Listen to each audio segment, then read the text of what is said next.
Hi, Mia. Thanks so much for joining us today. Thank you so much for having me.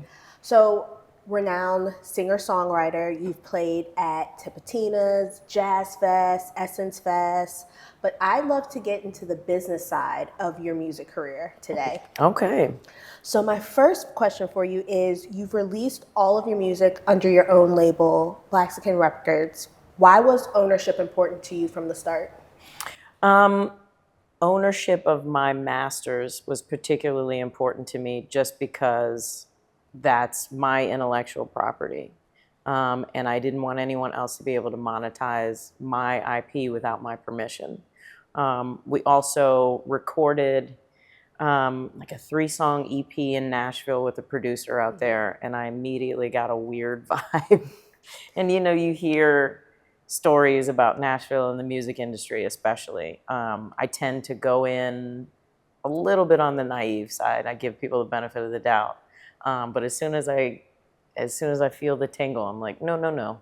Let's put some stuff on paper. Yeah, I mean, it's better to have it on paper than not. And I think some people Absolutely. get hesitant, but it's like, hey, this protects everybody. Yeah. And I'd rather have a piece of paper to fall back on in case we ever need it than not. Oh yeah, I own all my copyrights through my record label and publishing, and yeah.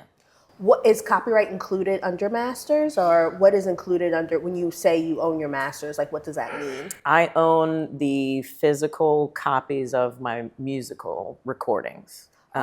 So yeah, there's the songs are sort of split down the middle between songwriter and then the master recording. So not only do I write all my own songs because I'm crazy and a control freak, so I own it all on that side, but I also own the actual recordings of the music. Okay, so if I wrote a song for you, I would own the song as a songwriter, and then as the singer, you would own the masters of it. Yes, Okay. in my particular case. Yeah. Yes, some singers don't own their own masters. You had the whole Taylor Swift, Scooter Braun situation where she was finally able to buy her masters back. So yeah, it's a very weird, murky, legal area, the music industry. Gotcha. Yep, put it on paper. Don't. Yeah, this is what takes up most of my time. Is a lot of paperwork, a lot of accounting, and then the reward is getting up on stage and singing. Well, it sounds like, but then you wanted to take on maybe more paperwork because then you branched into Third Coast Entertainment. Yeah. So can you tell me about Third Coast? Yeah, I started Third Coast because I've been in this business for 20 years. And there aren't too many people behind the scenes who look like me. It's a very straight white male dominated industry. Still to this day. It's definitely getting better. We're making a lot of progress, especially within the New Orleans music community.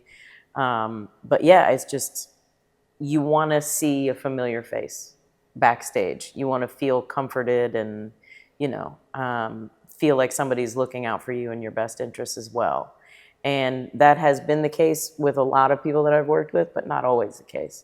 And so you want to feel represented and feel seen and heard in a special way. Yeah, also I think relatability of being able to work with people who look and speak your language as far as like just familiarity. Yeah. And not having to play the boys club rules.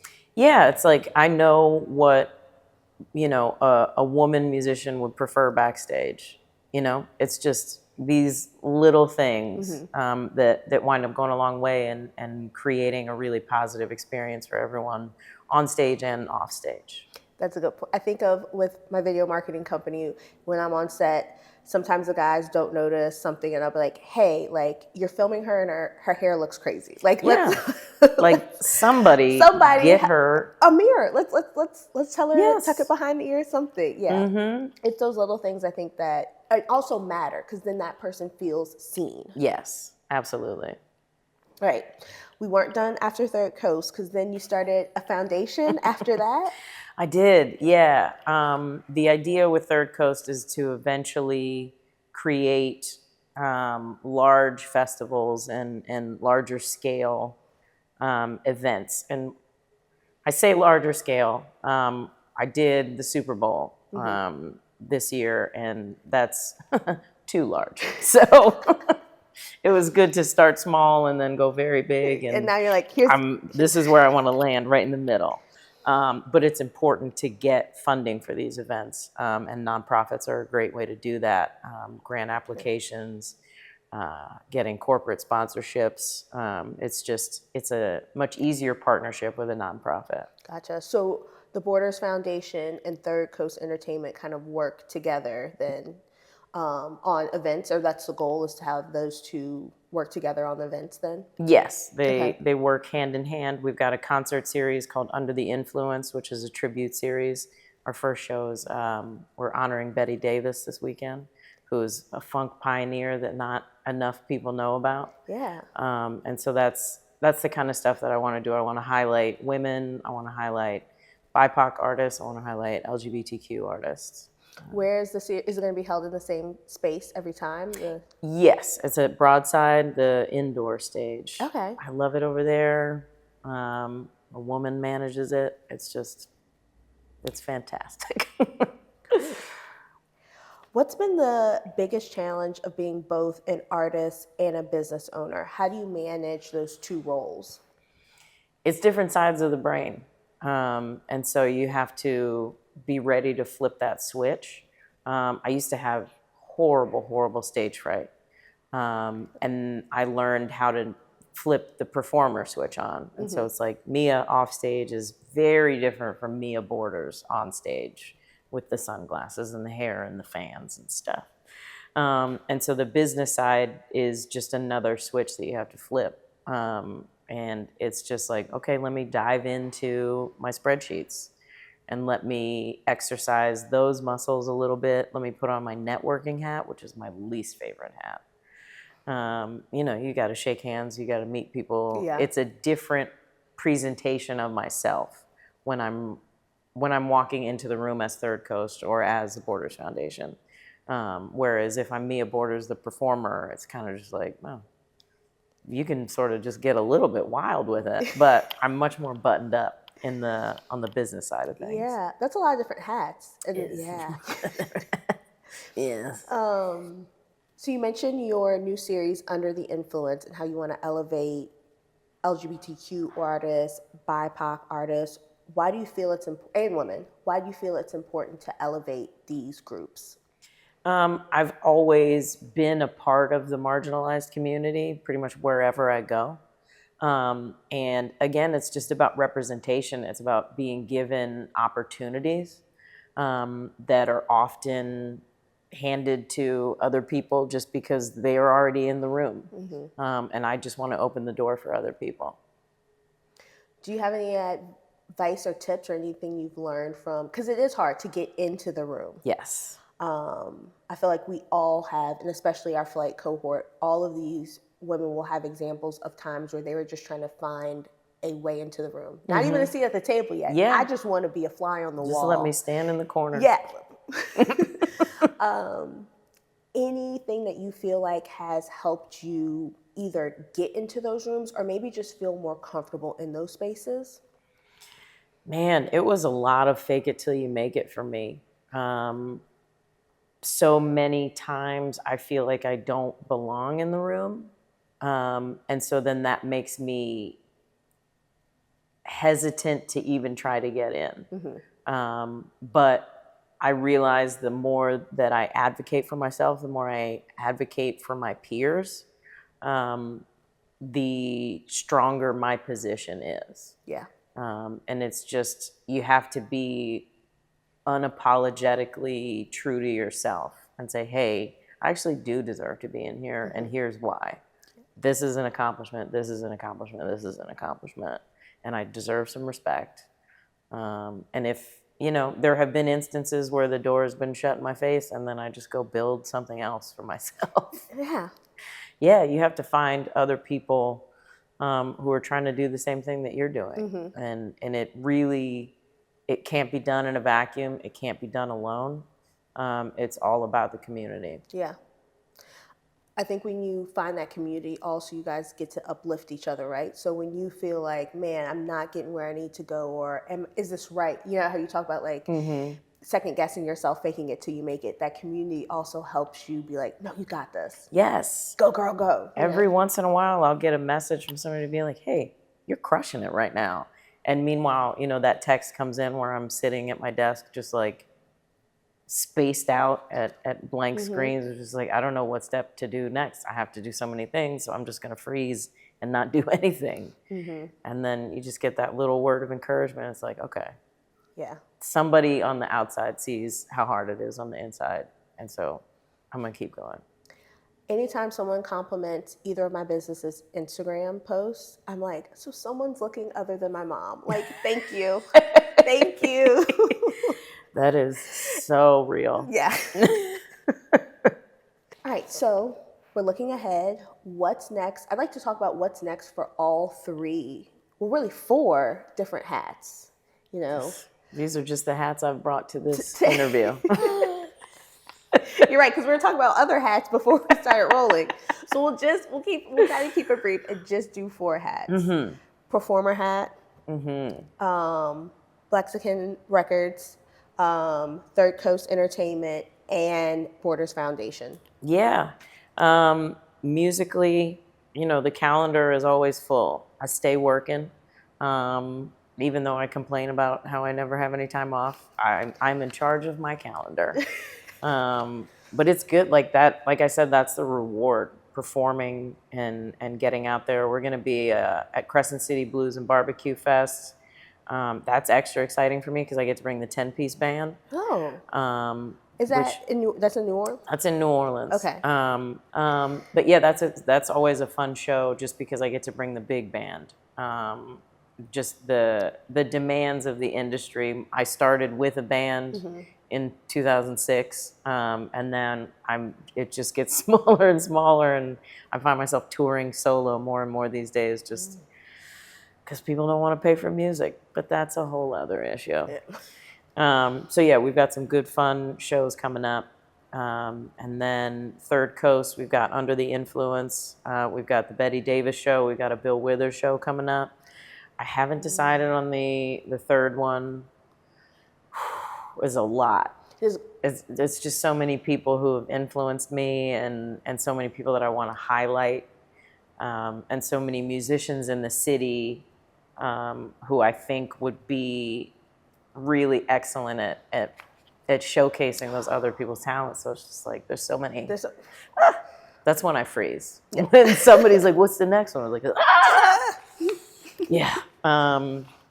And then let's see, the Borders Foundation is always fundraising. Under the Influence goes to the Borders Foundation. And then let's see, what's my other hat? I think we did it all. I think we did them all. Oh my gosh. I forgot about it. And I'm writing a new record.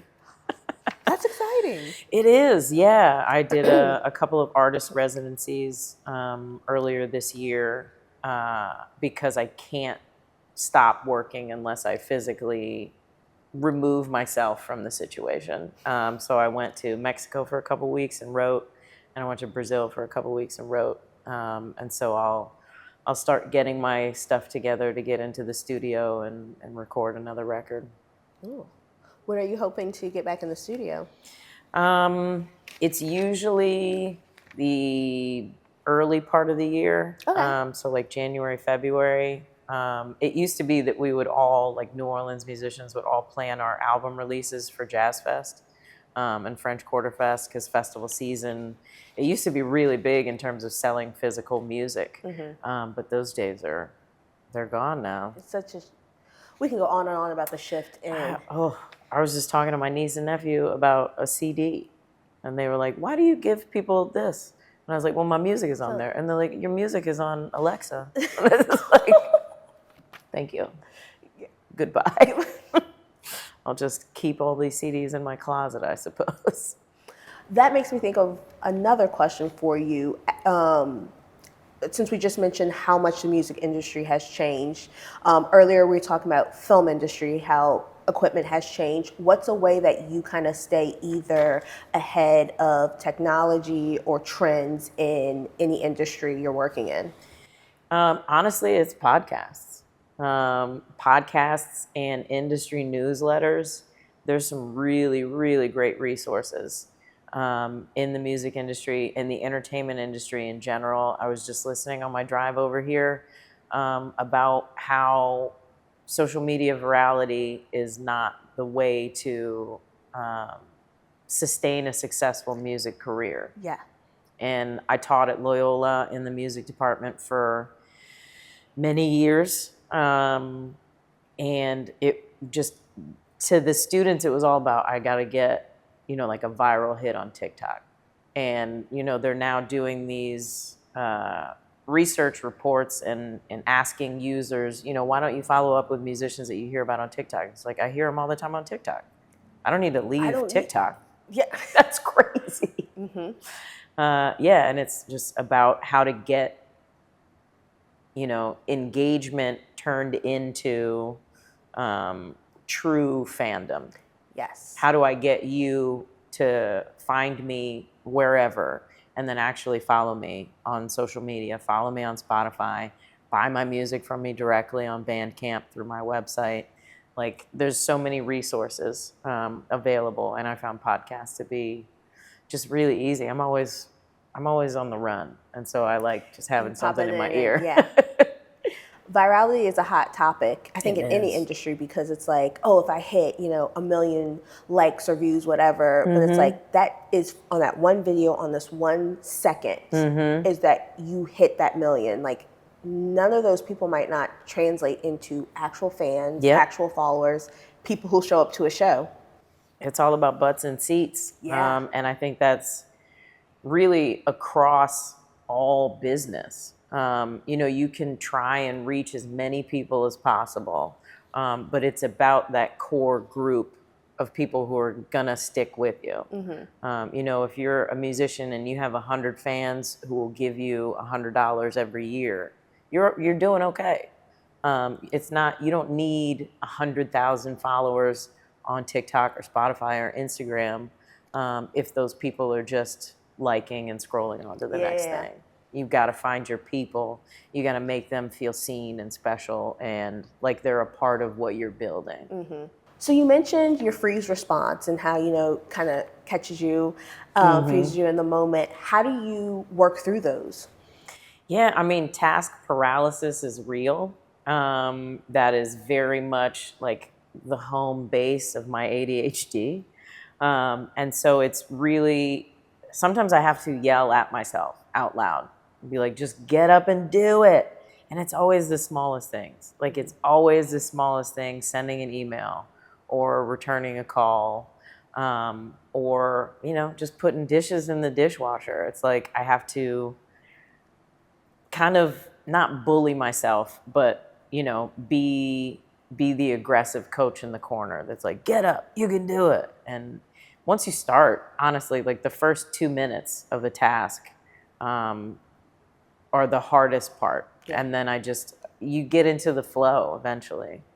I like that. I feel like you're speaking directly. You're speaking to everyone, but also I'm like, dang, that to-do list. I just gotta knock it out. Yeah. It's just like, there's so many things that I push and push because it's just like, oh, that'll be quick, so I'll just do it later. We'll just do it now. Like, you got it. That's right. When I love a physical to-do list, because then when I scratch it, I'm like, yes. And we're like going down the list and we're just. Yes. I've tried digital to-do lists. I've tried like AI assistant services. But at the end of the day, it's just those little like tiny old school like detective notebooks. Then I just like flip it open and I'm like, I did that. Yeah, girl. With all the hats you're wearing, how do you maintain a work-life balance, making sure you have time for all of your businesses as well as family and friends? Yeah, I'm not great at it. I'll be honest. I think I closed my laptop at 1 a.m. Last night, and that's usually a no-no for me. I try and, set a hard deadline and say, all right, after 8 p.m., I'm off the clock.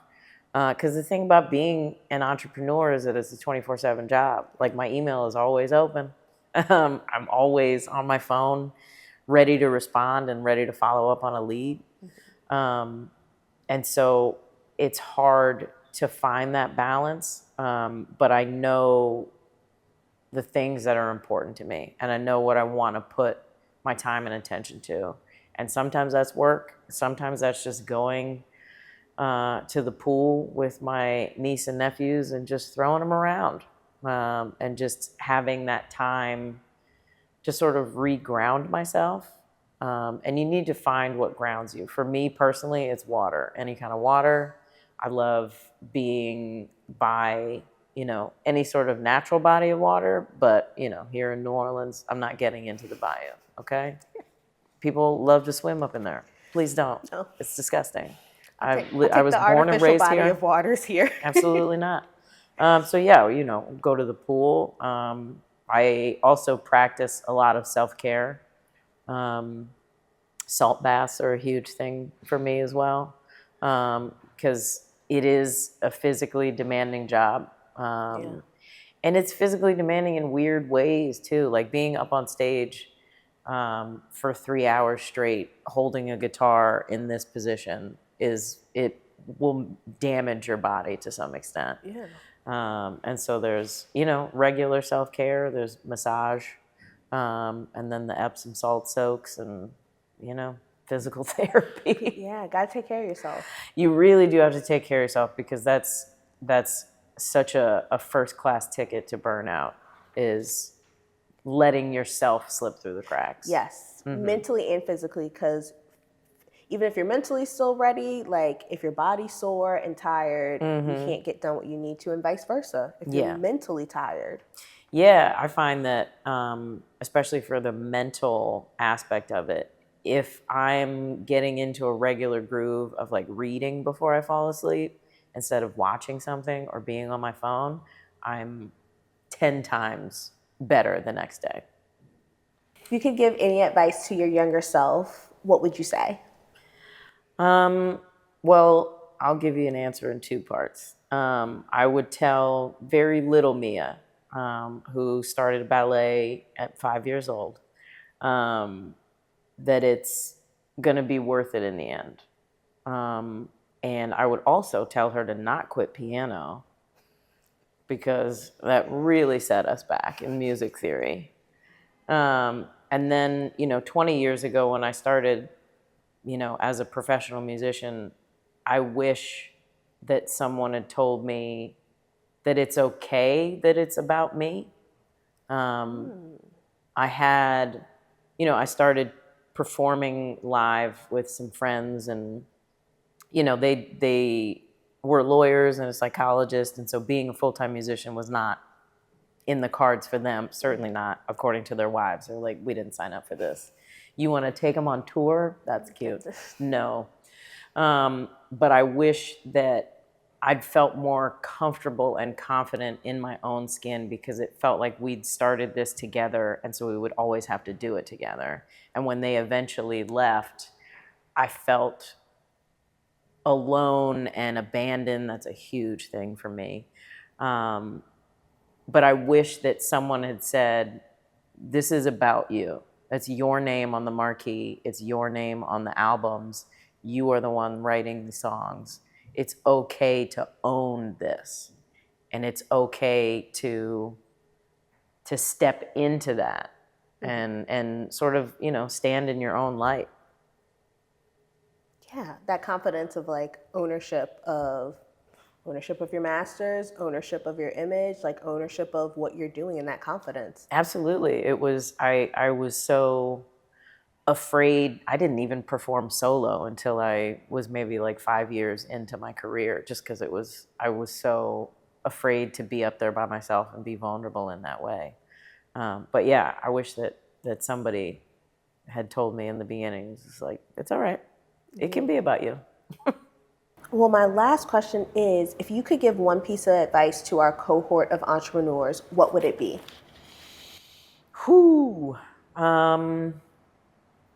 It's kind of like what we were talking about earlier. Find each other, because even if you're in different industries, there are going to be points of intersection where you can help each other, where you can recommend each other and sort of spread the word that way. And again, just like at the end of the day, being like, man, it was really hard out there today. And it's like, girl, I know it. it just to have that soundboard. Yeah. And you know, you don't want to live in an echo chamber, but at the same time, it's really nice to just put your feet up at the end of the day and be like, can you believe what is happening out there? Wow. I guess we're just going to wake up tomorrow and do it again.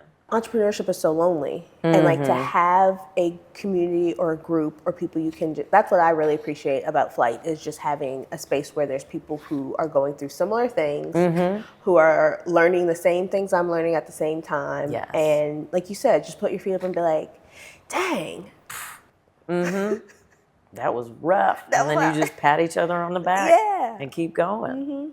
give each other a smile and just encourage each other to keep going. Yeah, it's a beautiful community, and it gives back what you put into it, for sure. Definitely. Well, thanks so much for your time today. Thank you for having me. I appreciate it.